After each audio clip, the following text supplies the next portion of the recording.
Bonsoir à toutes et tous et merci d'être venus si nombreuses et si nombreux.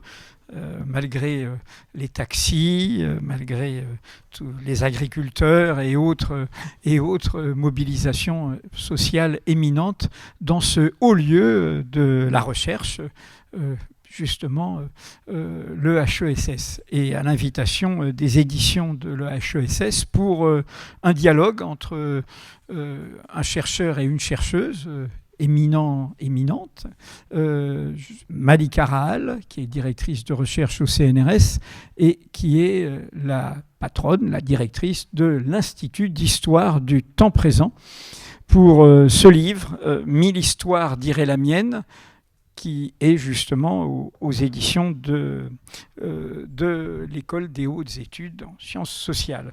Et un livre plus ancien, puisque celui-là est récent, mais qui... Vous allez comprendre la résonance de Bertrand Badi, qui est professeur des universités à Sciences Po, qui a enseigné la géopolitique à, 1000 générations d'étudiantes et d'étudiants. Non, mais c'est la longue durée du savoir. Et Vivre deux cultures aux éditions Odile Jacob. Je suis un passeur dans cette conversation, et avant de les interroger tous les deux sur ce qu'il y a de commun comme résonance, selon moi, dans leur livre, je voudrais commencer par une lecture de quelques lignes du livre de Bertrand Badi en demandant à Malika Rahal comment elle a ressenti la lecture de ces lignes-là. C'est dans le chapitre qui s'appelle « Le Biko Youpin ». Une marque, une empreinte indélébile quand on en voit le souvenir tel que l'a vécu le jeune Bertrand Badi dans l'établissement catholique de la rive gauche où il étudiait dans les années 50. Je perçois maintenant combien j'étais l'otage facile du contexte de grande violence qui régnait à l'époque. Pour la France, et probablement au-delà, la guerre d'Algérie était un tournant capital et cauchemardesque.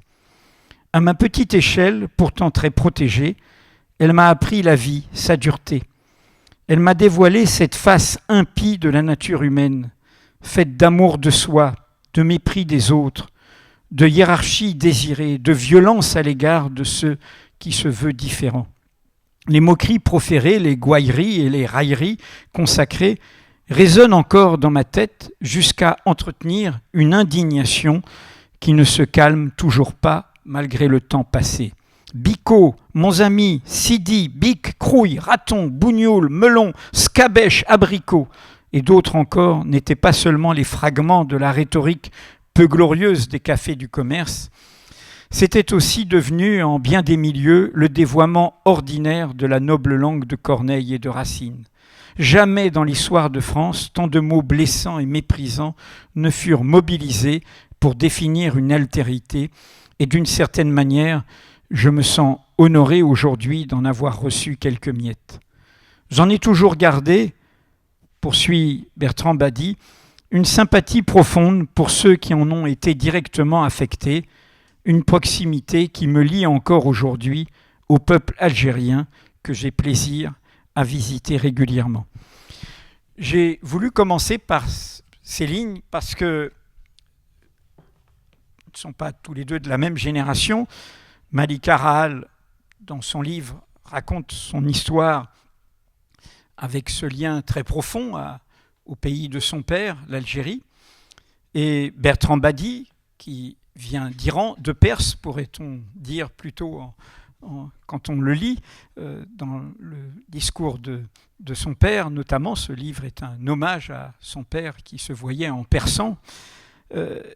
Et du coup, au cœur de ce livre, il y a cette résonance. Donc vous avez lu ces pages, comment vous avez ressenti ? Je les ai lus avec beaucoup d'émotion et d'intérêt d'historienne, c'est-à-dire que vous citez les mots entendus à l'époque et ça m'a fait penser à la question de l'historicité des mots et l'historicité des insultes. Moi, j'arrive un peu plus tard Et d'une certaine façon, j'ai eu la chance de ne pas entendre ces mots-là précisément. À la génération où j'étais, moi je suis née dans les années 70, là où j'étais également, c'est un peu comme s'il n'y avait pas eu de transmission de tous les jurons quand même. Et ceux que j'ai entendus étaient plus sommaires, on traitait plus volontiers de sale arabe. Et ça suffisait, c'était bien, c'était juste ce qu'il fallait. Donc il y avait une transmission, mais pas de tout et pas complète. Ce qui m'a intéressée aussi dans ce passage-là, c'était que jusque-là, je me disais, mais quand même, vous venez d'Iran, et quand même, il n'y a pas ce contentieux colonial, et il n'y a pas exactement le même passé, il n'y a pas la guerre d'indépendance algérienne, il n'y a pas. Et puis j'arrive à ce passage et je me dis, et pourtant il y a. Et pourtant il y a malgré tout, et il y a de l'identification en négatif. Comme à la lecture de votre livre, il y a aussi de l'identification en positif, comme il y a entre les Algériens dont vous parlez à la fin de ce passage et les Iraniens ou les gens d'origine algérienne et les gens d'origine iranienne, des identifications croisées qui ne sont pas du tout que du côté de la réception de l'insulte, mais qui sont aussi du côté de la langue que l'on parle, de la richesse de la culture, qui sont dans des croisements linguistiques qui font résonner le persan avec l'arabe. Mais j'étais très touchée de me rendre compte comment les choses avaient évolué au fil du temps, qu'on pouvait historiciser même l'insulte, et que cette insulte, paradoxalement, elle fortifiait aussi du commun et de l'expérience commune et de la résonance, je pense, entre les deux ouvrages. Bertrand Badi, j'ai voulu commencer par ça parce que après, vous poursuivez et vous dites « mais le vieux monde ne s'efface pas facilement ». Puis après, c'est comme pour moi, avec un péché d'anachronisme, comme disent les historiens, comme une résonance avec notre temps présent.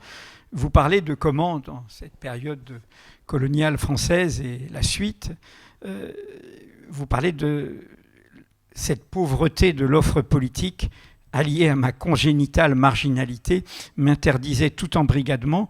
Je commençais donc à regarder ailleurs, à chercher des alternatives hors de France. Notre rencontre se fait à un moment où ce qui a commun entre le monde arabe et le monde perse, c'est une religion, l'islam.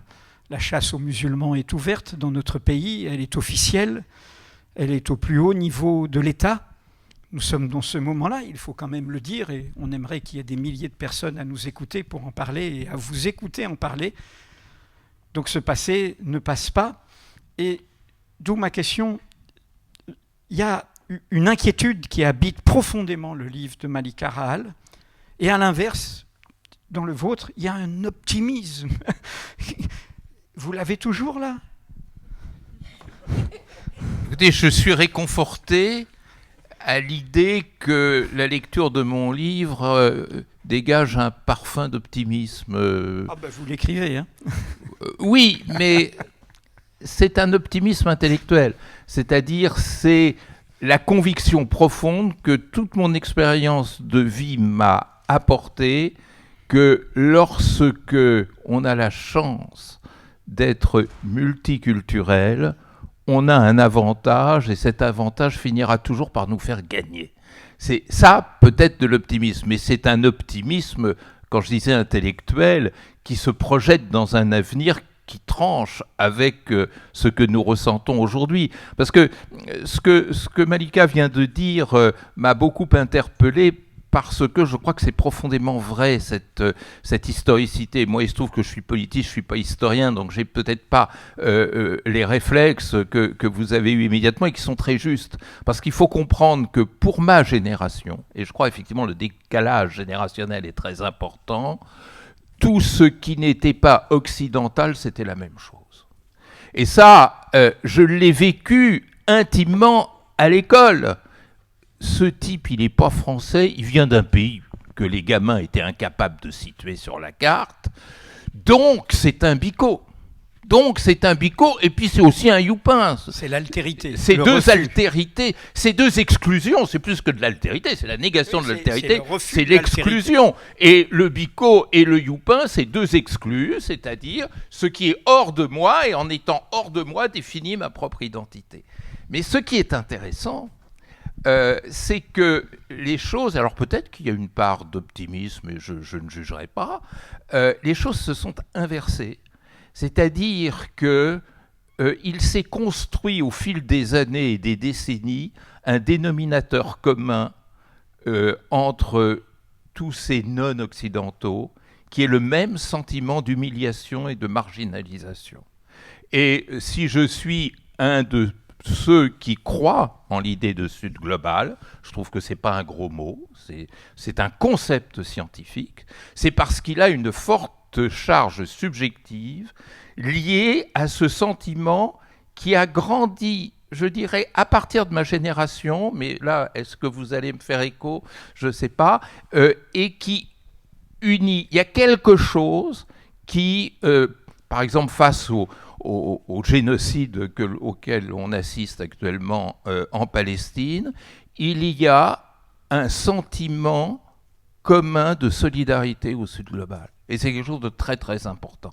Et à l'époque, effectivement, il ne viendrait pas dans la tête d'un Persan qu'il était comme un Algérien ou comme un Indien ou comme un Sud-Africain, peu importe. Mais c'est une idée qui a grandi depuis et qui est à la base de la construction de ce Sud. Le Sud global n'a aucun sens objectif, mais il a un sens subjectif très fort. Et quand vous me dites est-ce que vous seriez toujours optimiste aujourd'hui, il se trouve que j'avais écrit chez un autre éditeur un livre qui s'appelle « Quand le Sud réinvente le monde ». Je pense que c'est le point de départ de cette réinvention du monde par le Sud.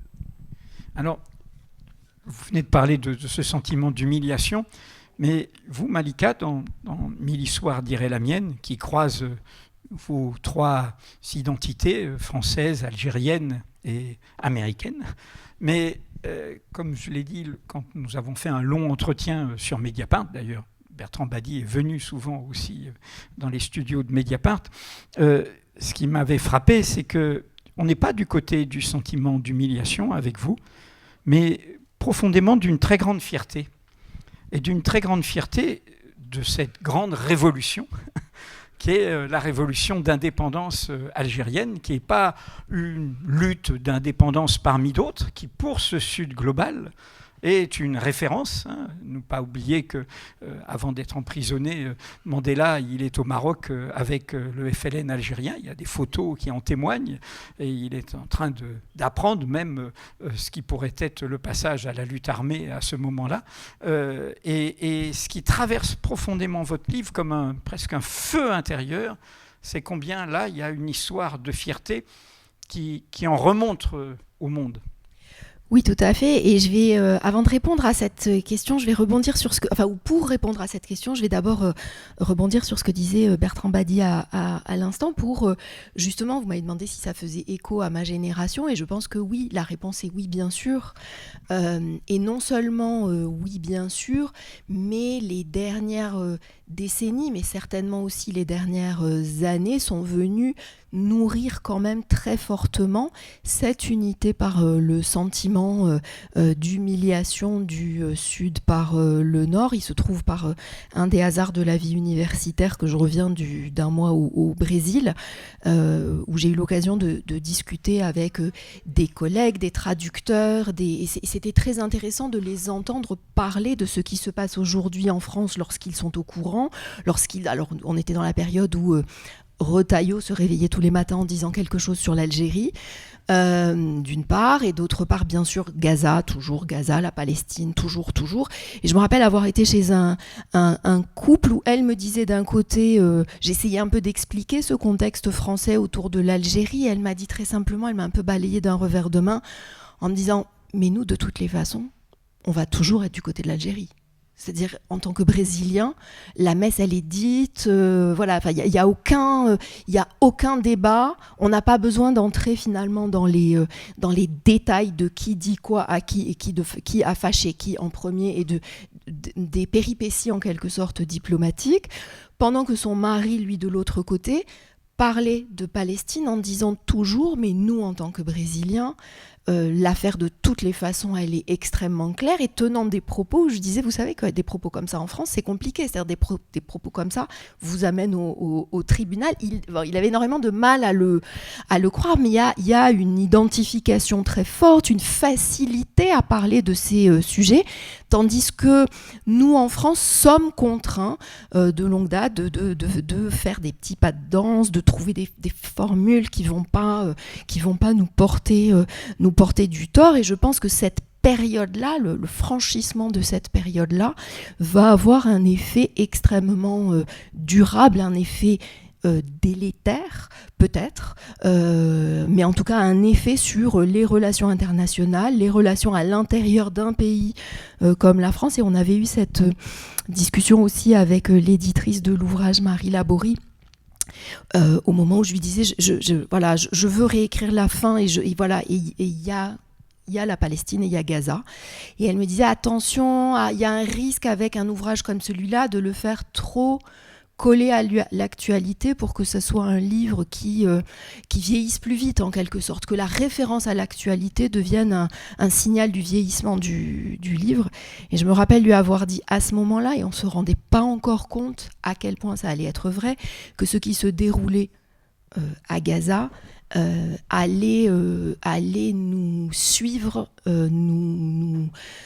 allait être une lana, comme on dit en arabe, une malédiction qui allait nous poursuivre pour vraisemblablement des décennies.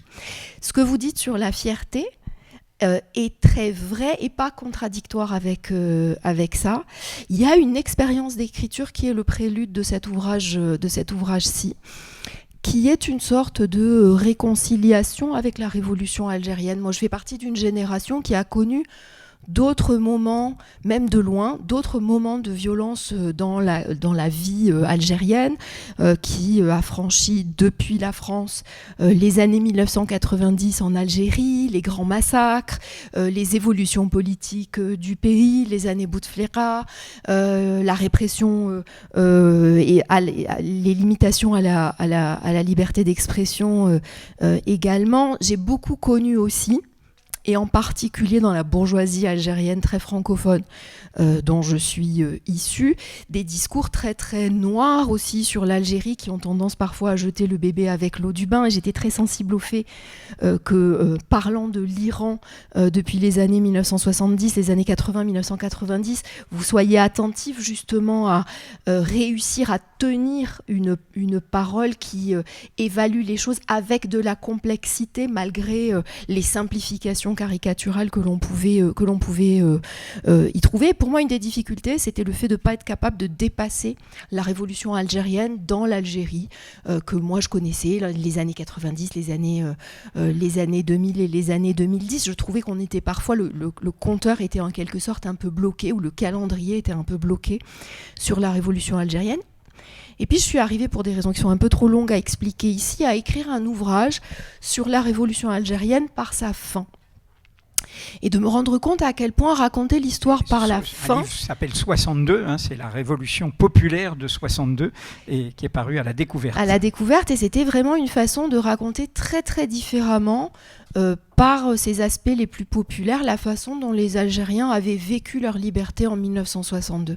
Et ça a été une expérience qui a complètement retourné toutes ces années, tous ces discours que j'avais tellement entendus, qui visaient à dire tout est parti de travers en Algérie depuis l'indépendance, rien n'a réussi, le système éducatif a raté, le système hospitalier, les soins, tout ça a raté, il n'y a rien qui fonctionne en Algérie depuis l'indépendance, au profit d'une vision beaucoup plus mesurée, beaucoup plus dans une réflexion sur comment on pouvait justement décrire d'une façon juste, et comment on pouvait raconter la révolution algérienne par sa fin, qui est le moment finalement où on se rend compte le mieux à quel point cette révolution algérienne a réussi à emporter avec elle presque l'ensemble de la population, a réussi à emporter les intellectuels, les paysans, les ouvriers, à transformer la société algérienne d'une façon extrêmement profonde et offrir un démenti assez cinglant à des débats dont moi j'avais été beaucoup nourrie, notamment en France, d'historiens qui faisaient un peu la fine bouche en disant cette révolution algérienne, quand même, vous pensez vraiment qu'elle a transformé en profondeur la société? Mais c'est une blague. C'est-à-dire, il y a peu de révolutions qui transforment aussi profondément le système de la propriété privée, l'agriculture, l'industrie, le fonctionnement d'un pays, et pas du tout seulement la question de la souveraineté. Et du coup, il y a une sorte de moment de réouverture des yeux où je me suis rendu compte que l'évaluation un peu citoyenne, prise dans la vie algérienne des époques que moi j'ai connues, ne m'aidait pas forcément à avoir une évaluation historienne de l'événement beaucoup plus juste. Ce qui m'a beaucoup touchée, c'est que la sortie de cet ouvrage 1962 a eu l'air de produire aussi ce type d'effet autour de moi.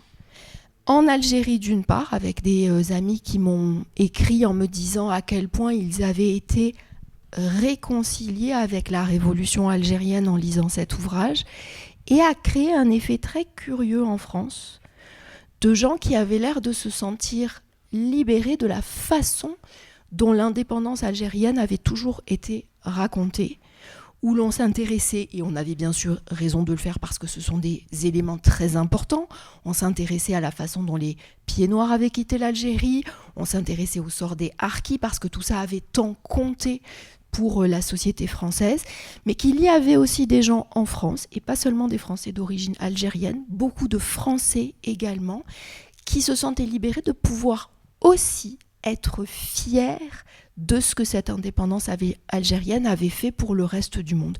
Je trouvais que dans ces années 2010 et 2020, cette fierté des Suds et ce rappel de ce qu'a signifié les indépendances pour l'ensemble des peuples d'Afrique, d'Asie et d'Amérique latine, c'était une sorte de nécessité pour savoir ce qu'était le monde aujourd'hui.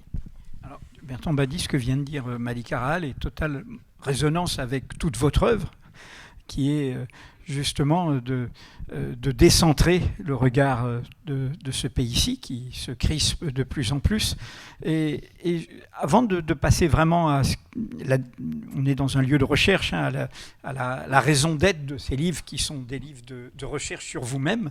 Qu'est-ce que ça signifie, l'égo-histoire, selon une formule de Pierre Nora que l'une et l'autre vous citez dès les premières pages. Malika Rahal pour la critiquer, dire qu'elle est un peu contraignante et qu'il faut la penser tout à fait autrement. Mais je voudrais juste qu'on s'arrête là-dessus parce que ce que nous vivons aujourd'hui, au fond, c'est tout à fait ce que la note à payer de ce que vous décrivez. Vous parlez de votre père. Il ne se doutait pas que sous ces idées séduisantes se cachait parfois, du monde qu'il a découvert et qu'il a humilié. L'histoire de votre père est un médecin qui va se voir nier la médecine après 1945. C'est le double standard. Nous avions commencé à l'échelle individuelle, nous avions commencé notre conversation autour de 1945, c'est Yves Guelma et de l'autre côté la Libération. Et vous, votre père, il est résistant, il est à l'hôpital, il aide, etc. Il a la Légion d'honneur, mais comme il est étranger, il ne sera pas médecin et du coup, il sera barré de tout ça. Et donc, vous continuez, parler donc que sous se cachait parfois la volonté de promouvoir une marque de prestige de ce monde-ci, inventée par quelques peuples élus, poussant les autres à abdiquer d'une part d'eux-mêmes, à se placer au bas d'une imaginaire échelle de l'humanité. C'est ici que s'est noué le drame qui fait l'objet de mon témoignage. Ce monde du Nord, en opposition à un Sud incertain et tourmenté, vit trop couramment dans l'impasse de son propre succès. Il a bel et bien été, pour mon père, une sorte de terminus, au sens le plus commun du terme. Terminus Nord, c'est la gare, et c'est la brasserie qui est l'hôtel et qui est en face de la gare. Alors, je dis ça parce que j'ai découvert récemment une phrase qui m'a paru comme un éclair dans le moment qu'on vit. qui est d'André Suarez, qui parle de la catastrophe de la grandeur à propos de Napoléon Ier, hein, l'idée de grandeur. Et il parle en fait de ce Napoléon qui veut manger des pays, mais manger aussi des femmes, qui d'ailleurs viole l'impératrice avec laquelle, par convenance diplomatique, il se marie. Et en fait, il dit voilà, il le compare à Don Juan, et il parle de notre monde, d'une certaine manière, comme une catastrophe de la grandeur. Pour aller dans le sens de l'optimisme, est-ce que ces événements catastrophiques que nous vivons, vous avez dit Gaza, la Palestine, mais il y a Trump, mais il y a la guerre en Ukraine, il y a Trump et copain de Poutine, etc. C'est la catastrophe de la grandeur. Alors, c'est en partie cela, et c'est vrai que nous vivons actuellement la pathologie de la victoire même. C'est-à-dire la manière dont les Alliés ont gagné la Seconde Guerre mondiale, la manière dont les Occidentaux disent, et probablement à raison, qu'ils ont gagné la guerre froide, les ont installés dans une suffisance aboutie. D'ailleurs, c'est assez extraordinaire de voir comment, au lendemain de la chute du mur, on va parler de la fin de l'histoire, de cette espèce d'accomplissement d'un modèle néolibéral, le temps de l'école de Chicago, tout ça, etc. Ça, c'est vrai. Mais plus j'avance dans mes travaux, dans ma réflexion, plus je pense qu'il y a quelque chose d'encore plus profond, que j'appellerais le syndrome Jules Ferry. C'est-à-dire ce personnage qui n'a rien à faire au Panthéon, par parenthèse, qui a inventé ce paradigme terrible, à savoir que les races supérieures doivent éduquer les races inférieures. Alors, quand je sors cette phrase, on me dit « mais il faut contextualiser, etc. » Oui, tu parles Charles, Clémenceau lui avait cloué le bec déjà. À 1885, une très grande dispute parlementaire. Exactement. Et quand j'ai appris cette phrase à l'école, et que je me retrouvais, enfant unique que j'étais entre mon père et ma mère, devant la soupe et le saucisson, je me disais alors, la race inférieure c'est lui, et la race supérieure, c'est elle. Et évidemment, ça me blessait profondément. La mère est d'une famille... soissonnaise, voilà, rémoise d'origine. C'est conservatrice, une partie était Algérie française, voilà. Une bonne partie. Voilà. Etc. Je me rappelle de bagarres postillonnantes, parce que mon père ne pouvait même pas comprendre ce que pouvait vouloir dire Algérie française. Et alors, avec son beau-frère... Croyez-moi, ça castagnait. Hein. Seulement, oserais-je dire, vous ne le répéterez pas, que le niveau intellectuel n'était pas le même. Donc, mon père s'en sortait assez facilement. Enfin bref, je ferme la parenthèse. Je pense que nous sommes très profondément marqués par cette... Le nous, c'est la France. Alors, c'est la France, mais c'est un peu plus que la France. Justement, c'est tout un débat, ça. Je ne sais pas si on peut l'ouvrir ici. Je pense que c'est quand même ce monde euro-américain dans lequel j'inclurais même la Russie. Hein, alors, pourquoi cette verticalité qui s'est peu à peu construite ? Pour une raison bébête, et je parle sous le contrôle de l'historienne, c'est que ce monde euro-américain, européen d'abord, et qui est devenu euro-américain, je dirais, vers la fin du 19e siècle. Avec son invention politique et non géographique qui s'appelle l'Occident. Voilà, façon de dire que la géopolitique c'est une blague, hein. Mais on y reviendra peut-être. Ce monde a été monopolistique des relations internationales. Ce qu'on appelle le système international, le fameux système westphalien inventé en 1648, c'était uniquement un système de l'entre-soi. C'était les Européens, et les Européens seuls, quelques monarques qui étaient tous plus ou moins cousins entre eux, donc on était vraiment dans le cercle fermé. Et donc, cette culture de l'international a projeté l'idée d'extériorité de tous les autres. C'est-à-dire, il y a nous et il y a tous les autres. Et ce paradigme-là, on n'arrive pas à s'en débarrasser. Encore aujourd'hui, regardez l'incapacité que nous avons de penser nos relations avec les puissances émergentes et d'une façon générale avec les puissances du Sud. Alors, un président de la République que je nommerai pas puisque je suis enregistré, quand les chefs d'État africains lui résistent, il parle d'ingratitude. en ajoutant cette phrase terrible que personne n'a relevée. Heureusement, c'est une maladie qui ne se transmet pas aux humains. J'espère que c'était une faute de français qui voulait dire ne se transmet pas entre humains, parce que ça voudrait dire que les autres ne sont pas des humains. A est une préposition qui désigne l'extériorité, donc ça voudrait dire... Ce président, c'est l'actuel, si je ne me trompe. Je ne sais pas. Je ne sais pas, vous ferez vos propres recherches. Mais vous ne me démentez pas tout à fait. Je ne dis rien. Mais on pourrait continuer et regarder les postures, la fameuse convocation à la conférence de Pau dont on avait tant parlé, etc. C'est-à-dire que c'est entré dans le commun de la culture occidentale, mais vous avez raison de vous interroger, savoir si c'est français ou c'est occidental. Parce que c'est quand même peut-être en France que le phénomène est paroxystique, pour différentes raisons. Peut-être parce que la France a été l'inventeur réel historiquement de ce système international.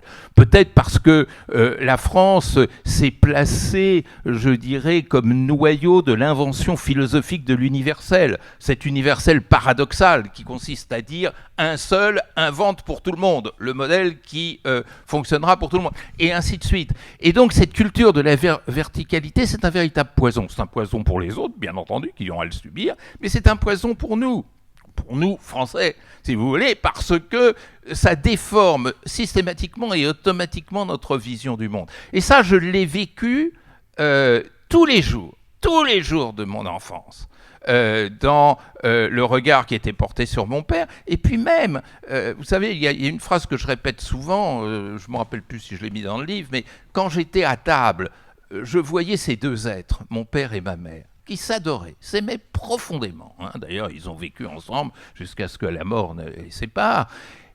Ils s'aimaient profondément, ils ne se sont jamais compris. Et je me suis dit, si deux êtres si proches, mais venant d'histoires différentes, je ne dis pas de cultures différentes, d'histoires différentes, n'ont jamais réussi à se comprendre, comment voulez-vous que les relations internationales fonctionnent ?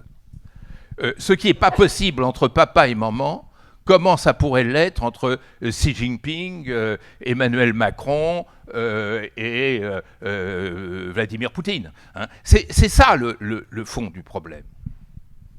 Vous avez cité Jules Ferry, et vraiment on est au cœur de tout ce que nous apprend ce livre qui, dans cet essai d'Ego-Histoire, raconte pourquoi vous êtes et vous revendiquez d'être une historienne du fait colonial, de la question coloniale. Et en fait, est-ce que l'autre synonyme de tout ce qui vient d'être décrit, cette logique de hiérarchie, d'exclusion, de domination, n'est pas tout simplement le mot colonialisme ?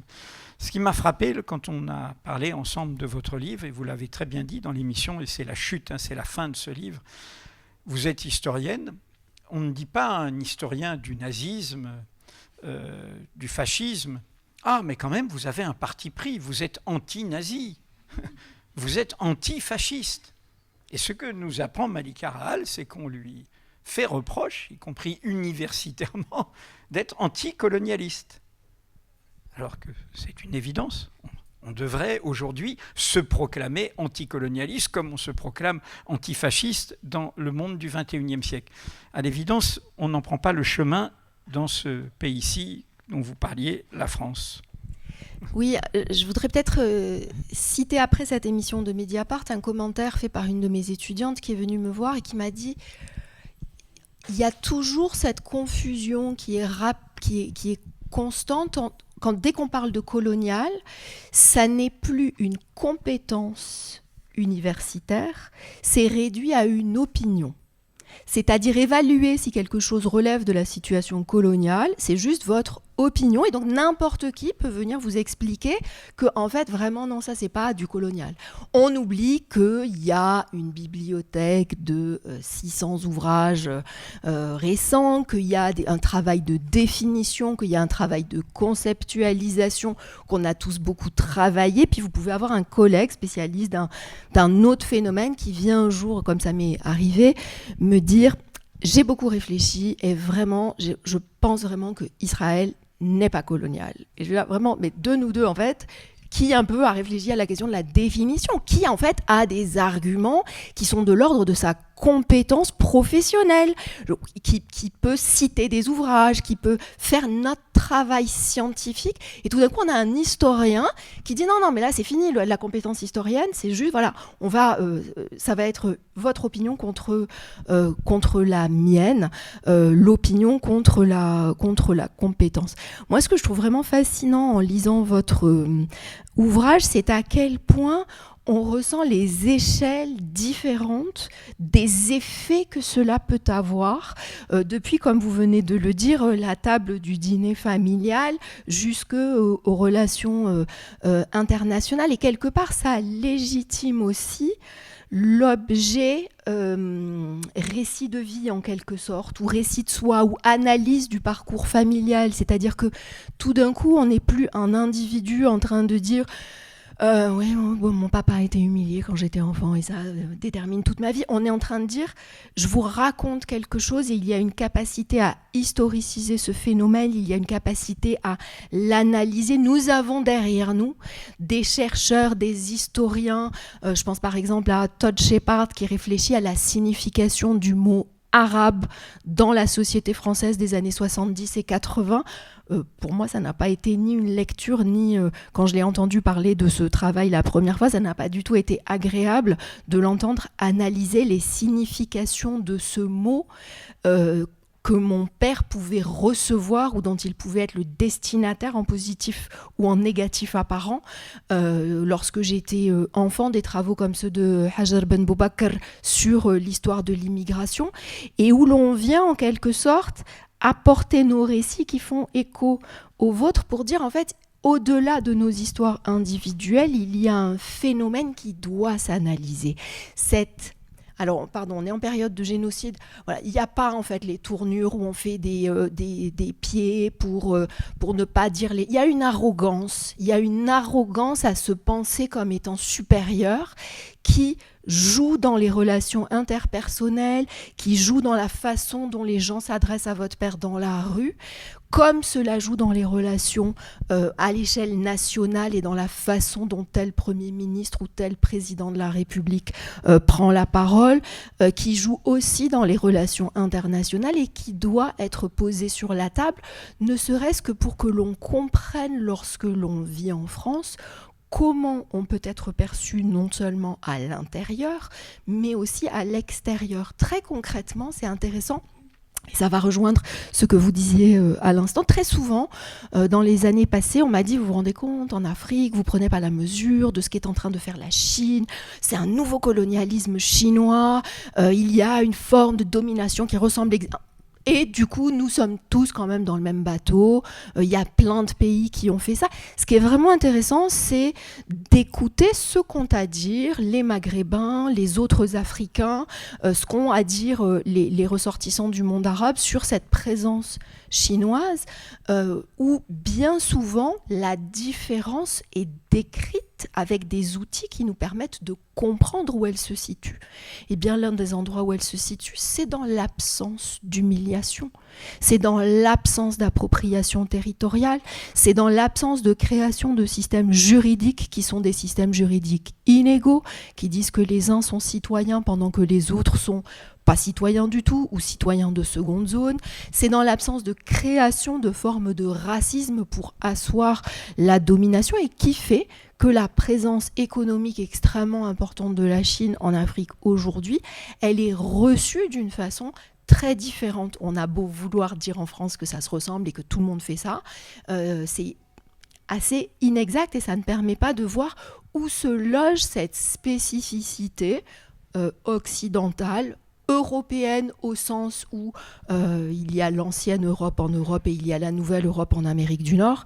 Il y a cette spécificité dont la France est effectivement l'un des champions, qui est une façon de faire ressentir cette arrogance dans beaucoup de moments de la vie internationale, des relations internationales, tout comme à l'échelle très très individuelle, dans la façon dont nos pères, en particulier nos mères également, sont venus en France pour travailler au développement économique et ont été reçus, même lorsqu'ils venaient de milieux cultivés, lorsqu'ils s'étaient éduqués, lorsqu'ils s'étaient élevé par l'université, avec toujours cette tâche fondamentale qui était peut-être la peau brune, en tout cas le fait de venir du Sud et d'être originaire de pays et de peuples inférieurs.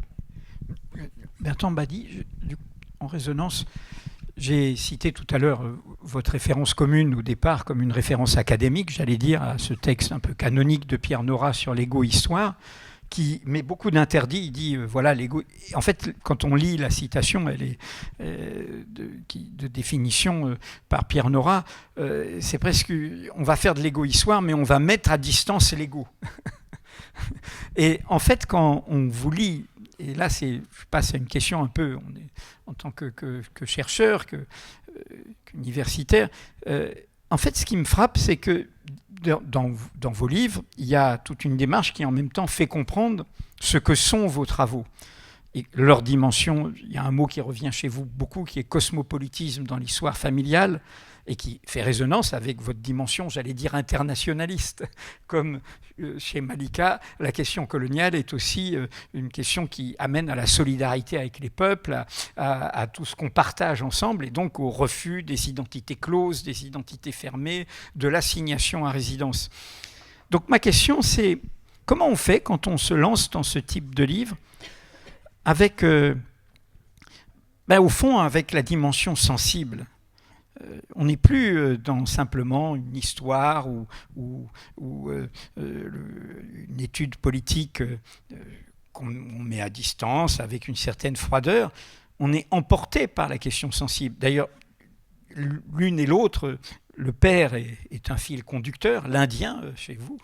Hein, c'est passionnant cette façon dont il se voyait comme un Indien dans une émission qu'il faisait à Toulouse, et vous, donc l'histoire de Mansour.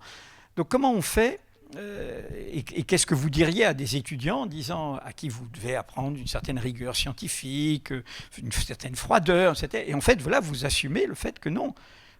Pour comprendre, y compris mon itinéraire intellectuel, mon itinéraire de chercheur, mon itinéraire d'universitaire, il faut aussi en passer par une histoire sensible. Alors, c'est une question absolument capitale, donc je vais y répondre. Je voudrais juste, en une minute, faire écho à ce que disait Malika tout à l'heure, parce que je crois effectivement ce rapport au colonial est quelque chose d'absolument fondamental. Le drame, je dirais, jusque dans notre recherche scientifique, mais aussi dans le langage, dans la culture politique commune en France, c'est que le colonial n'a jamais été conceptualisé. C'est-à-dire du temps de la guerre d'Algérie, dont j'étais tout jeune témoin, la colonisation, c'était l'évidence.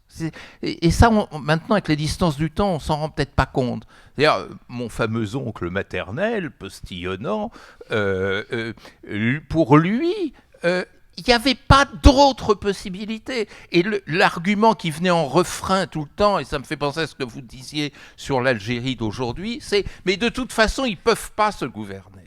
Ça, c'est une phrase très forte parce qu'elle structure une culture à un moment donné du temps. Ça commence à s'effacer, mais ça revient quand même. D'ailleurs, quand le président que vous citiez tout à l'heure et que je ne citais pas a fait quelques glissements sur l'Algérie, il disait à peu près la même chose. Il a dit sur la Nouvelle-Calédonie des choses tout à fait ressemblantes en disant que serait la France sans la Nouvelle-Calédonie. Elle ne peut pas être... Je ne vous le fais pas dire. Et maintenant, on nous interdit de le conceptualiser. C'est-à-dire, quand on parle de colonial, on fait du wokisme. Vous savez, c'est terrible, c'est une maladie grave qui vous envoie en garde à vue. Et résultat, il faut bien admettre que ça bloque la recherche. Donc ça, c'est quelque chose de très très important. Il faut poursuivre dans cette réflexion parce qu'elle est absolument fondamentale. Nos amis anglo-saxons... qui n'ont rien à nous envier, auxquels on n'a rien à envier, eux s'en sont mieux sortis, parce que la Grande-Bretagne a su rompre avec le temps colonial, par une pirouette dont on peut discuter, mais quand même, à la météo à Londres, on ne vous montre pas le temps qu'il fera aux îles Falkland demain matin, tandis que sur France 2, vous devez vous taper le temps qu'il fait en Nouvelle-Calédonie, à Wallis et Futuna, etc., pour montrer qu'on est un empire. Quant aux Américains, eux, de manière encore plus hypocrite, comme ils n'ont pas été coloniaux au sens propre du terme, ils peuvent, à l'instar de Roosevelt et de ses successeurs, critiquer, dénoncer le colonialisme. Donc la science anglo-saxonne, si ça a un sens de parler de science anglo-saxonne, est plus libre. Mais chez nous, c'est la paralysie totale. Alors maintenant, je réponds à votre question. Elle est absolument fondamentale. Pourquoi ? Je vais me faire un peu de pub, parce que, comme disait un de mes profs, si je ne me citais pas, qui donc me citerait, j'ai publié chez Odile Jacob un ouvrage qui s'appelle « Pour une approche subjective des relations internationales ». C'était la suite, en fait. C'était la traduction épistémologique de mon livre « Vivre de culture », dans lequel, grâce à ce travail d'introspection sur lequel je vais revenir, je me suis aperçu qu'on ne pouvait pas atteindre le réel par des chemins seulement objectivistes. Parce que sinon, on tombe dans l'affreuse géopolitique, que j'ai toute ma vie combattue avec acharnement. Pourquoi ? Parce qu'il faut comprendre que les sciences sociales portent sur des objets qui sont des êtres pensants. Et que si on ne fait pas le détour de la compréhension profonde de ces êtres pensants, eh bien, on ne comprend rien au film. Et donc, la nouvelle science politique, je parle là de mon petit domaine, ne peut se faire qu'à partir d'une connaissance subjective qui doit être bien entendu maîtrisée, tenue, mais qui envoie à 3 strates. Première strate, qui suis-je, moi, pour parler et pour m'impliquer dans ce champ politique que j'ai pour travail de d'écrire et d'analyser. Et là, c'est premier élément, un impératif d'honnêteté et de rigueur scientifique. Je n'ai pas le droit de parler d'un objet social ou politique sans dire à mes lecteurs et à mes étudiants d'où je parle, comme on disait à l'époque bénie de mai 68. D'où parles-tu ? Et ça, c'est extrêmement important. Et là, pardon, là, je vais me faire un petit numéro d'autopromotion, mais j'ai un avantage. Quand je suis dans ma maison française, vous savez, Auguste Comte disait on ne peut pas se mettre au balcon pour se regarder passer dans la rue. Ben, c'est faux. Parce que quand je suis dans ma maison française, moi, je regarde passer les Persans. Et quand je suis dans ma maison persane, je regarde passer les Français. Et ça, effectivement, cette subjectivité croisée, c'est un premier élément qui permet de différencier des subjectivités que quand vous êtes uniquement immergé dans une culture, vous ne pouvez pas les connaître. Ça, c'est un premier élément. La deuxième question, c'est « mais comment l'autre pense ?» Combien il y a de travaux de sciences politiques et de sociologie qui se sont posés cette question, comment l'autre pense ?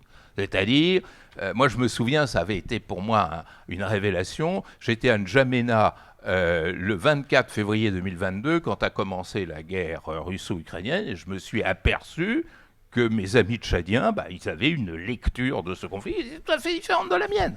Donc mon boulot en tant qu'internationaliste, vous dites très justement, c'est de savoir cette pluralité de perceptions. Savoir que, par exemple, le mot « alliance » n'existe pas en chinois. Et que quand, sur TF1, TF2, TF3, TF4, TF5, on vous bassine avec l'idée que la Russie et la Chine sont alliés, mes collègues chinois, ils ne comprennent pas ce que ça veut dire, parce qu'ils disent, nous, en 4000 ans d'histoire, on n'a jamais été alliés de personne, et par ailleurs, il n'y a même pas un mot en chinois pour dire alliance. Il y a un mot pour dire connivence, pour dire front uni, pour dire tout un tas de choses, mais alliance, ça n'existe pas. Et enfin, troisièmement, comment l'autre imagine que je le perçois. Et d'ailleurs, toute l'histoire de l'humiliation, elle est là. Quand on s'aperçoit tout d'un coup que l'autre vous regarde de manière dévalorisante. Donc, vous voyez, ces échelles de subjectivité qui commencent modestement, parce que je crois que c'est plus un exercice de modestie que d'égocentrisme, par sa propre introspection, et qui va ensuite découvrir la subjectivité des autres, c'est absolument fondamental. C'est pour ça que la géopolitique n'existe pas, ça veut strictement rien dire. Il n'y a pas, le monde n'est pas un puzzle. Le monde, c'est 8 milliards d'individus porteurs d'une subjectivité donnée. Et c'est là-dessus qu'il faut travailler. J'aimerais que vous réagissiez à ça parce que vous avez expliqué comment ce livre est né, comme certains livres un peu personnels sont nés du moment du confinement, du moment de cette réclusion forcée. Mais en même temps, comment dire, faire un tel livre, c'est un risque pris. C'est même de la mauvaise tactique. C'est un risque pris par rapport à justement, y compris par rapport à ce que vous représentez au cœur de la recherche. Et là, vous y allez en montrant combien les déplacements intimes qui sont au cœur de ce que vous êtes sont aussi au ressort de la vitalité, j'allais dire, de votre travail intellectuel.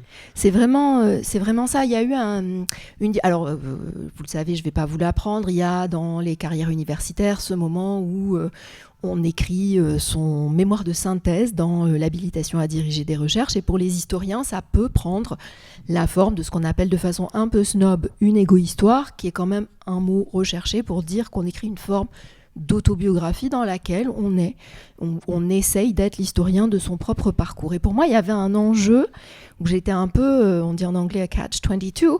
Je ne pouvais pas gagner, c'est-à-dire que je voyais bien que en tant qu'enfant de l'immigration, et alors en plus avec cette espèce d'exoticité totale d'avoir un père algérien et une mère qui vient du Nebraska aux États-Unis d'Amérique, il y avait une sorte d'attendu que cette histoire migrante, elle allait en quelque sorte expliquer mon parcours intellectuel. Là où j'étais énervée, c'est que je voyais bien que d'autres collègues, quant à eux, pouvaient totalement faire l'économie de ça, avec des phrases qui visent à dire en quelque sorte, moi je suis historien ou historienne de l'Algérie coloniale ou de la France coloniale en Algérie, mais dans mon histoire personnelle, il n'y a rien de tout ça. Il n'y a pas de rapport avec tout ça. Et à chaque fois, je sursaute en me disant, mais quand même, si vous êtes français, je ne sais pas comment le dire gentiment, si vous êtes français, vous avez un rapport avec ça. C'est foutu, en fait. C'est-à-dire, vous venez d'un pays qui a un rapport tellement profond avec cette histoire que fatalement, vous en avez un. En vérité, dans la discussion, quand vous rentrez dans la discussion avec eux, il y a toujours un tonton qui a fait la guerre. C'est en fait, c'est en réalité très proche.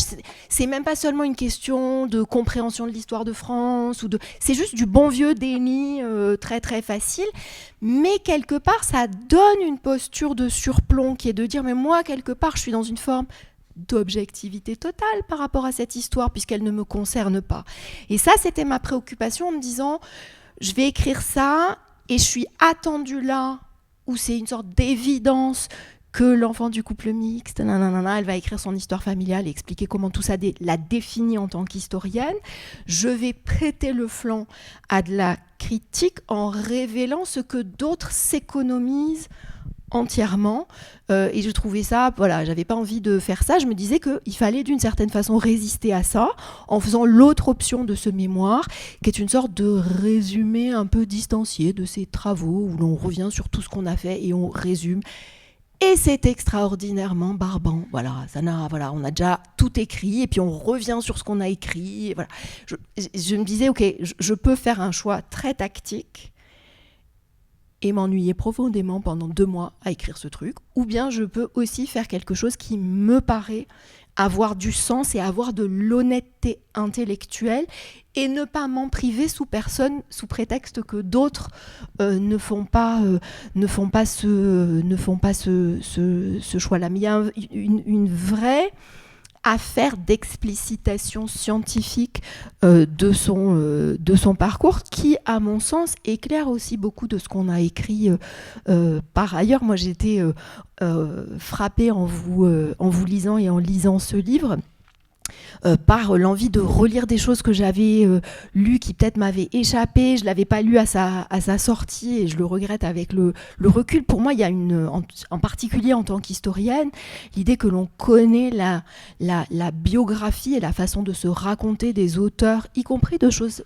théorique que l'on peut lire, ça donne un éclairage et une compréhension qui n'a rien à voir avec celle que l'on a en lisant les travaux de façon plus sèche. Il me semblait que j'avais d'autres choses à vous raconter, mais je me suis enfoncée dans cette j'ai perdu le fil. Ça reviendra. Alors j'ai un reproche à vous faire à tous les deux. La figure un peu qui est un peu de fil conducteur. J'ai parlé de l'Indien, donc de votre père, Mansour, votre père. Mais puisqu'on est au cœur d'une histoire à la fois intellectuelle et humaine de déplacement, d'identité plurielle, d'identité mêlée, les héroïnes qui font le premier pas pour l'une comme pour l'autre, c'est les mères. Votre mère qui débarque du Nebraska, qui arrive à Bordeaux là, et qui voit cet Algérien qui fait ses études, elle vient d'une famille, mais vraiment un peu traditionnelle, hein, de ces grandes plaines, et pour le moins, c'est elle qui fait le pas. Et votre mère de Soissons, là, c'est elle qui fait le pas.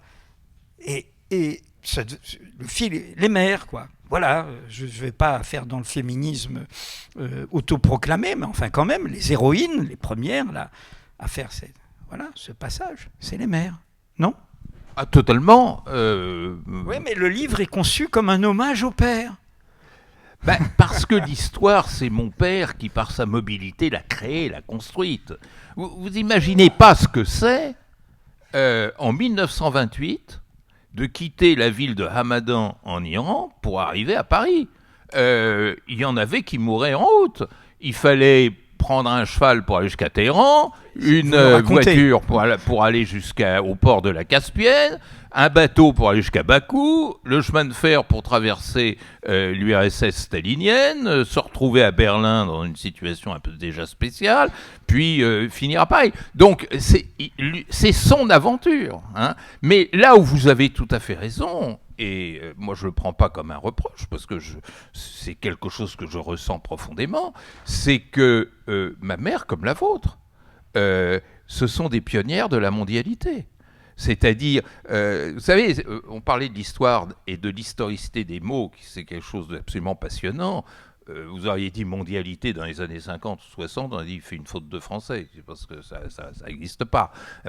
Et ma mère avait l'intuition de ce monde infini dont déjà d'Alembert parlait dans ses conversations avec la marquise, en disant que je respire d'être enfin dans un monde qui n'a pas de limite, mais c'était considéré comme une grossièreté. Et effectivement, ma mère, par miracle, alors est-ce que c'est le miracle de l'amour ? C'est la seule explication que je trouve, parce qu'elle n'avait pas cette formation intellectuelle, universitaire, académique, qui lui aurait permis intellectuellement de découvrir cette mondialité. Elle était dans une famille bourgeoise archi-traditionnelle, c'est-à-dire à l'âge de 16 ans, on lui dit c'est pas la peine de continuer l'école religieuse où tu étais, donc on l'a envoyée en Belgique dans une école encore de bonne sœur pour apprendre à faire la vaisselle et la couture, hein. Mais c'est terrible. Hein.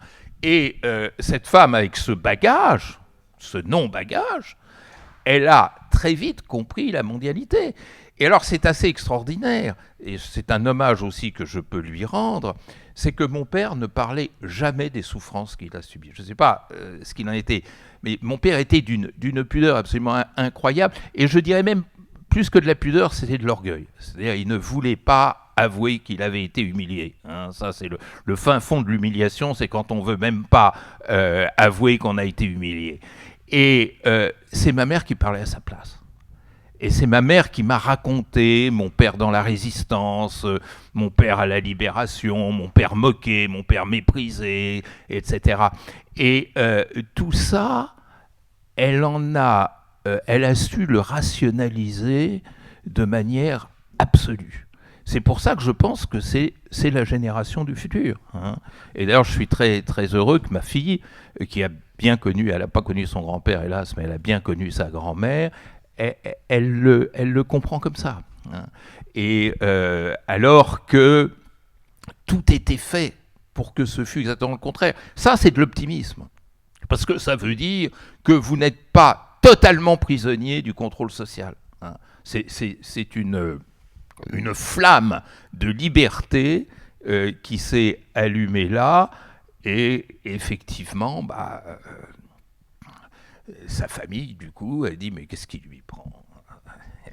Alors, mon reproche était peut-être excessif vous concernant, parce que les femmes sont très présentes dans votre livre. Mais vous voyez ce que je veux dire, parce que je vous l'ai dit d'ailleurs, combien il y a un héroïsme, y compris d'ailleurs de votre propre grand-mère aussi, qui avait l'air d'une aventurière. Je dis ça parce que moi, enfin, il y a toute une littérature abondante sur comment... je fais une petite parenthèse, il y a eu un texte, je crois que c'est dans Libération, là, de Nadir Demboun, sur un homme pour la fête des mères. C'était la fête des mères dimanche, et il a fait un hommage à sa mère kabyle, mais qui est d'une beauté... qui ne parle pas français, qui ne lit pas le français, etc.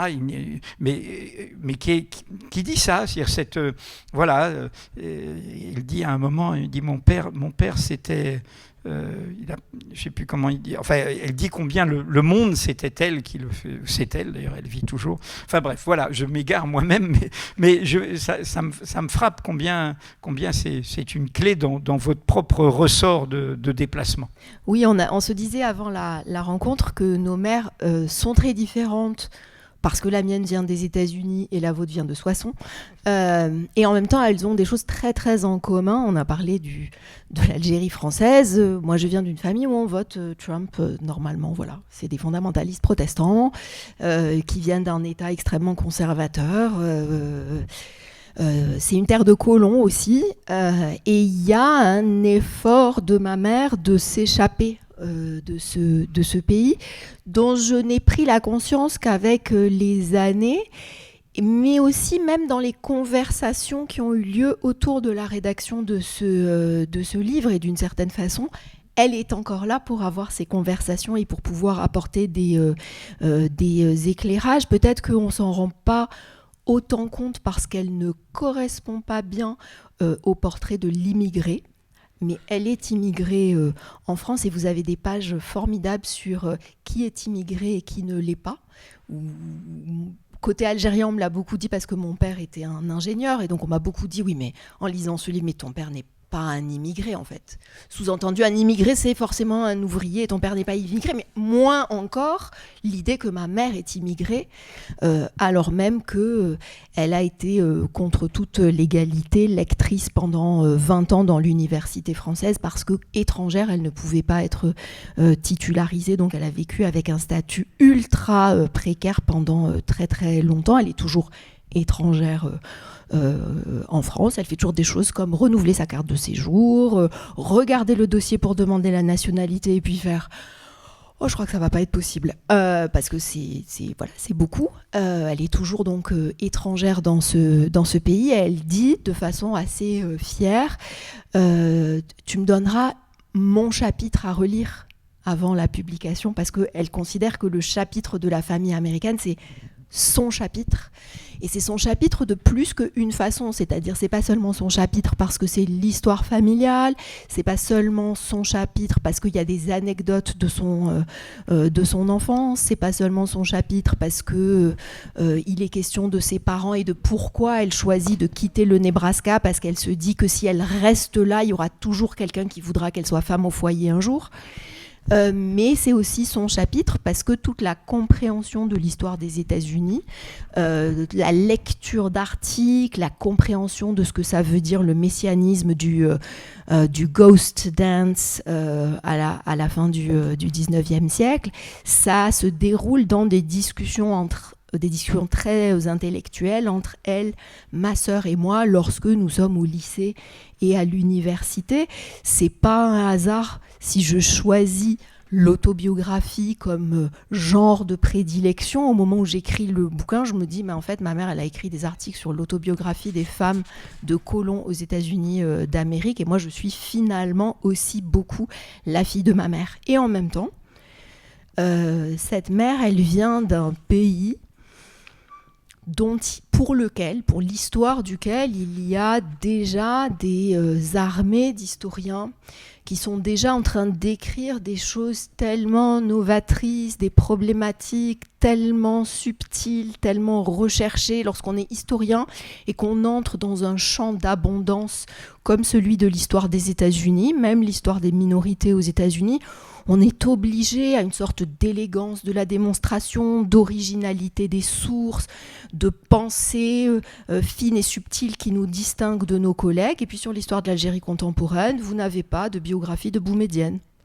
Vous n'avez rien qui va vous expliquer ce que c'est les années 70 en Algérie. Vous n'avez rien sous la plume d'un historien un peu récent qui va vous raconter ce que c'est les années 1980 et a fortiori les années 1990 en Algérie. Et donc en fait, la messe, elle a été vite dite là aussi, hein, c'est-à-dire qu'il y avait le même effet d'identification avec les bigots, les crouilles, les sales arabes finalement, à ma génération. Et puis il y avait ce déficit d'histoire où assez clairement, je me disais, eh ben voilà, là c'est possible de faire une différence, là c'est possible d'apporter une voix d'une façon beaucoup plus efficace, beaucoup plus avec un impact sur la façon dont les pays se voient, les sociétés se voient. Je ne sais pas si je me disais ça dès le début, mais je pense que c'était un peu ça aussi l'aspiration d'emblée. Et puis il y a un truc, c'est que je vivais en France et que là où il y avait quelque chose à régler, là où il y avait un passé qui ne passe pas, une douleur qui ne se dit pas, des événements qui continuaient à surgir dans des élans douloureux comme la mémoire du 17 octobre 61 par exemple et les massacres au cours desquels les Algériens ont été jetés dans la Seine, c'est l'histoire de l'Algérie et pas l'histoire des États-Unis. Et peut-être là, on a une petite différence lorsque vous parlez de votre père qui ne dit pas ses blessures. Je reconnais tout à fait le portrait. Alors, je ne sais pas comment dire ce que nous avons en commun ou ce que nos pères pouvaient avoir en commun, mais quelque chose. Il y a quelque chose qui traverse, qui peut pas, voilà, de pères qui, pour qui la parole de ce qui est humiliant est presque impensable. Et c'est presque ressenti comme un cadeau fait à ceux qui vous ont humilié de le dire. De le dire, et puis en même temps, de temps en temps, il pouvait y avoir, comme autour du 17 octobre 1961, un surgissement d'une parole douloureuse qui, pour l'enfant que je pouvais être à l'époque, avait peut-être, je sais pas quoi, 12 ans, 14 ans. Mais ce surgissement de la parole du père sur le 17 octobre, c'est quelque chose qui ne peut que s'enregistrer, qui ne peut pas se comprendre, mais qui va devoir un jour se dénouer. Raconter l'humiliation à l'école française, alors que, pour des raisons biographiques que vous comprendrez en lisant le livre, c'est une famille qui a vécu longtemps au Maroc, et donc à l'école française au Maroc, lorsque une prof de français s'en prend à lui, c'est sur la question de la nationalité algérienne. Algérien, dit-elle, ça n'existe pas. Il n'en a parlé qu'une seule fois à ses filles, un jour pour parler de cette prof de français, alors même que nous, il nous enseignait à quel point il fallait être dans l'obéissance, dans le respect des enseignants, et un jour il dit, si je la croise, je lui crache à la gueule. Vous avez 14 ans, 15 ans, et vous enregistrez ça, et vous vous dites, ok, un jour, je vais comprendre, ou un jour, je vais faire quelque chose de ça, et un jour, je vais écrire un livre, et ça sera démêlé. Il y aura une suite à cette histoire. Il n'y aura pas que du silence autour de cela. Avec une résonance très forte, puisqu'il y a le chapitre sur le Nebraska, et dans le chapitre sur le Nebraska, les Indiens sont très présents. D'ailleurs, vous expliquez, il dit, mais je ne comprenais pas, parce que pour moi, nous, les Indiens, c'était nous. Vous dites sur votre propre famille américaine. Oui, voilà. D'ailleurs, dans le livre de Bertrand, il y a ce moment des passeports. Vous n'avez pas le bon passeport pour franchir les frontières. Vous n'êtes pas tout à fait au bon endroit. Et moi, je me disais, bah là, nous non plus, on n'est pas tout à fait au bon endroit, parce que quand même, normalement, nous, c'est les Indiens. Mais je voyais bien que mes grands-parents étaient pas très indiens. Enfin, mes grands-parents américains, c'était pas leur façon d'être.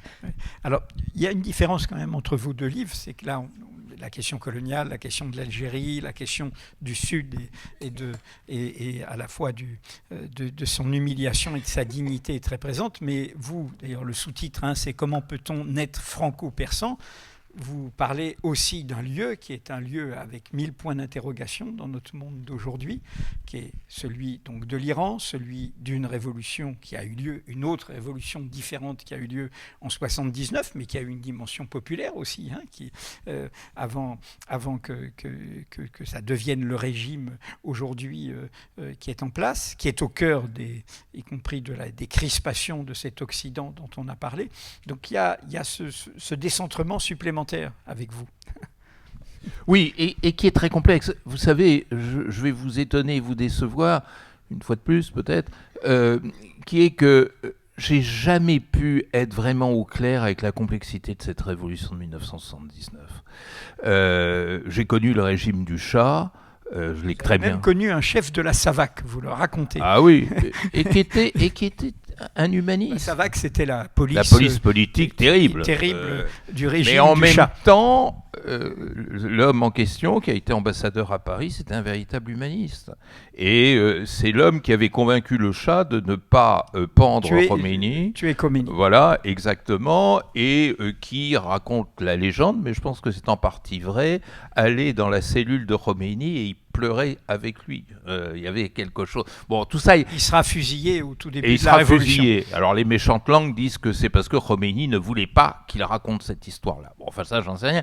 Mais la Révolution, vous savez, moi je suis estomaqué depuis maintenant 46 ans qu'existe cette République islamique, des jugements à l'emporte-pièce. N'est-ce pas, cette façon de jeter le bébé avec l'eau du bain, des jugements sommaires, etc. Moi, je ne suis pas arrivé au bout de ma réflexion. C'est-à-dire, je vois, et vous avez tout à fait raison de dire que c'est une révolution populaire, qui exprimait une colère sociale extrêmement vive, et on ne peut que respecter une colère sociale, au nom de quoi dirais-je que ces gens-là avaient tort, et ça, je me fais traiter d'idiot utile par tous les adversaires de la République islamique, parce que je dis, attendez, quand même, elle n'est pas née n'importe où, n'importe quoi.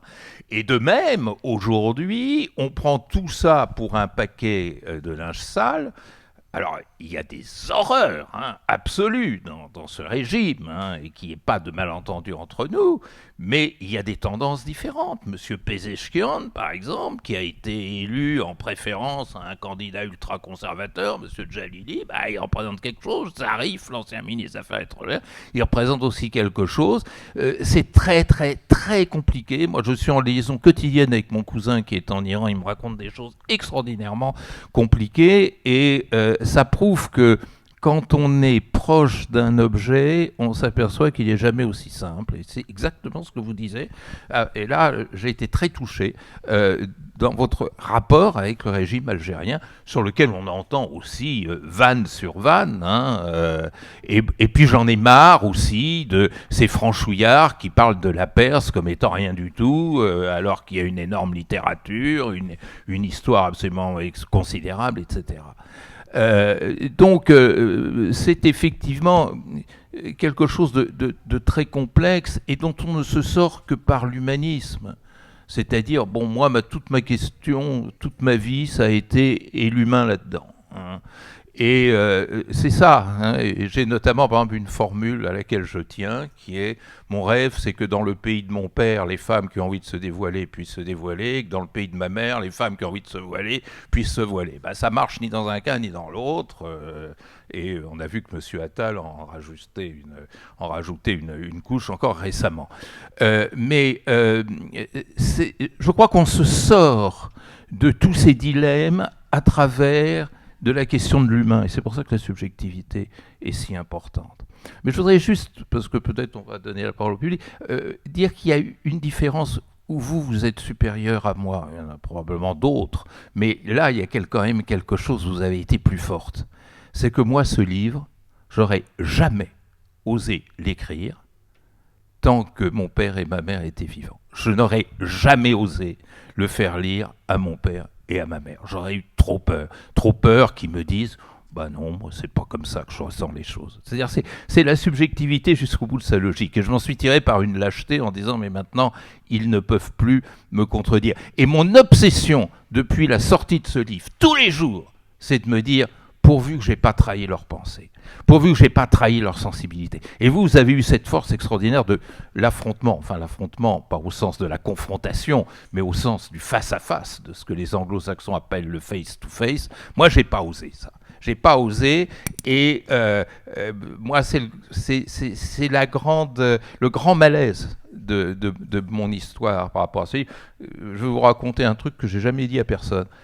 J'avais signé plusieurs contrats d'édition pour publier ce livre, et à chaque fois, je trouvais une bonne raison pour ne pas honorer le contrat. Alors, comme il n'y avait pas d'avaloir, c'était pas grave, j'ai volé personne, n'est-ce pas ? Mais évidemment, un jour, j'ai dit à Odile Jacob, alors que ma mère était décédée, mon père depuis un certain temps, je lui ai dit j'aimerais bien faire ce livre. Faites-le. Et du coup, c'est parti comme ça. Mais il y a quelque chose, comme dirait quelqu'un, d'incomplétude. Où il y a des retards qui sont des ponctualités. Vous vouliez réagir? Oui, je voulais réagir parce que vous pointez exactement ce qui fait aussi une histoire du temps présent et sa difficulté, en même temps sa richesse. Je vais pas raconter là toutes les étapes un peu poussée par Marie Laborie au moment de la finition du livre. À un moment, elle m'a dit, il y a peut-être des gens, l'éditrice de cet ouvrage, il y a peut-être des gens qu'il faut prévenir avant la sortie. Et du coup, il y a eu tout un travail, donc ma mère savait et elle a lu, il y a eu un travail qui consistait à aller apporter les chapitres aux personnes, à essayer de me dire, il faut que je les mette dans ma poche avant la sortie, parce que si je les mets pas dans ma poche, elles vont pas être avec moi au moment de la sortie.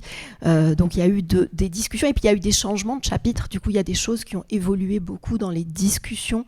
Notamment, il y a une affaire d'oncle martyr pendant la guerre d'indépendance et il y a des choses qui n'ont finalement été dites qu'à la toute dernière minute lorsque les chapitres ont été envoyés et que d'une certaine façon elles ont senti que c'était le moment ou jamais de dire des choses qu'elles savaient. Mais je voulais rebondir sur un dernier point, peut-être si l'on ouvre après.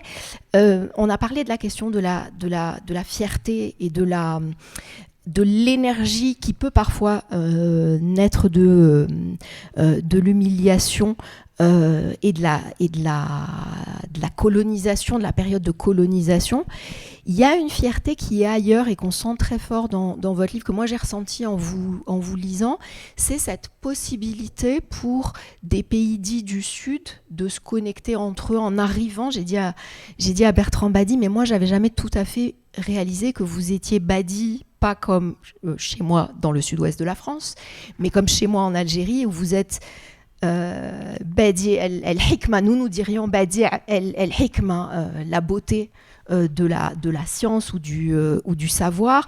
Et c'était très frappant d'être à l'aise d'entendre de références, alors même que j'avoue mon ignorance totale du persan, de l'Iran, mais lorsque vous parlez de cette rencontre avec un commerçant turc avec lequel vous parlez de Jalaluddin Rumi, et vous parlez de Maulana, lui il parle de Mevlana, et je me suis dit, bon, Maulana c'est comme chez nous, ou bien chez nous c'est pas Maulana quand on vient de l'Occident arabe ou de l'Afrique du Nord berbère, on dit souvent Moulana. Et c'est des mots qui ont la magie d'aller chercher quelque chose de très profond, qui ressort dans la musique, qui ressort dans les chants, dans les mariages, qui va chercher quelque chose de très ancien. Et ces connexions, l'idée qu'il peut y avoir entre les uns et les autres des connexions qui ne ressemblent pas au plan de la SNCF en France, au sens où elles ne passent pas toutes par Paris, mais que nous avons des choses à nous dire, qu'il peut y avoir des penseurs iraniens qui sont lus dans le reste de l'Asie, qu'il peut y avoir des Arabes. Il faut lire par exemple quelqu'un comme Pankaj Mishra. Je me rappelle par exemple de la lecture de l'habilitation de ma collègue et amie Anne Kerlan, qui parlait dans son mémoire d'habilitation qui a été publié d'une compagnie de cinéma chinoise dans les années 30, si ma mémoire est bonne, et j'avais été estomaquée de la proximité des débats intellectuels de cette période-là avec celle des intellectuels arabes sur la question que vous mentionnez dans le livre, de l'imitation ou pas, qu'est-ce qu'on doit importer, qu'est-ce qu'on doit imiter, qu'est-ce qu'on doit recréer, comment on se protège contre la domination européenne sans se fermer dans un statut arriéré, comment on se modernise, quels sont les outils à notre disposition en tant que Arabes, en tant que Maghrébins, en tant que Chinois, en tant que Persans, pour se moderniser. Et on a des figures qui tissent ces connexions sans passer par la gare du Nord, en fait. Bon, en vous remerciant l'école de nous avoir accueillis, et deux petits mots. Un petit mot parce qu'on a parlé de la Chine et je voulais si vous avez le temps, il n'est pas resté longtemps en salle, Abderrahmane Sissako, puisqu'on se balade dans le monde, avait fait un film l'année dernière, il s'appelle Black Tea. qui est une sorte de fable qui est tournée, qui est censée se passer dans un quartier africain de Canton. Et en fait, c'est un film où tout ce dont on a parlé, cet Occident, ce colonialisme et tout, n'existe plus. L'Europe, les États-Unis sont partis. Et ça se passe entre la Chine et l'Afrique. Et ça se passe pas la caricature, la Chine, mais les Chinois, les Africains parlent chinois, les Chinois vont visiter l'Afrique. C'est comme une fable sur ce basculement du monde, puisque on y assiste aussi. C'est peut-être la lueur positive de tout ça, c'est de voir l'Afrique du Sud prendre le relais justement de cet universel jusqu'à, ça a été un peu éclipsé, mais à recevoir Zelensky, il a dû repartir pour aller aux obsèques du pape. Et je voulais vous remercier tous les deux en citant cette phrase de Flaubert que vous citez. Non, mais je ne suis pas là pour répondre à des questions me concernant, je suis là uniquement au service de Malika Rahal et de Bertrand Badi. J'appelle bourgeois quiconque pense bassement. J'appelle bourgeois quiconque pense bassement. Alors, merci de ne pas être bourgeois. Merci beaucoup. Merci infiniment.